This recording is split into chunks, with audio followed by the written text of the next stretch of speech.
আমি ভীষণভাবে ভীত। আরজিকর কাণ্ডের পর আমি আতঙ্কিত, ভীত।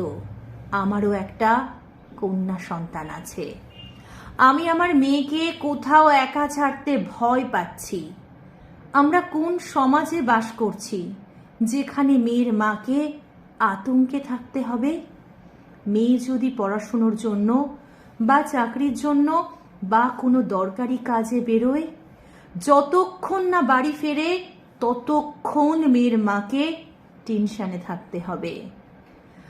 আরজি করে তিলোত্তমাকে পশুর মতো অত্যাচার করে মেরে ফেলা হলো। তিলোত্তমাকে মেরে তার বডি তার মা বাবাকে 3 ঘন্টা দেখতে দেওয়া হয়নি। তার মা বাবার উপর মানসিক অত্যাচার করা হয়। এইটা কোন সমাজ বলতে পারেন?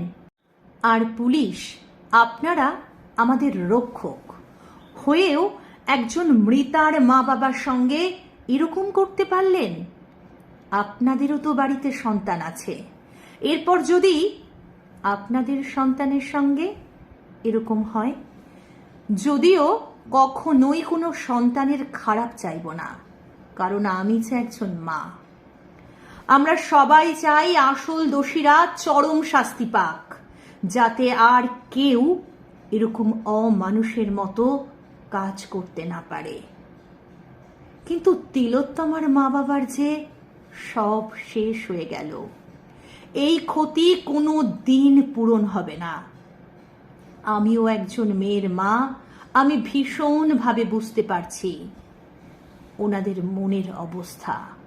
তবুও চাইব ভালো থাকুক ওনারা।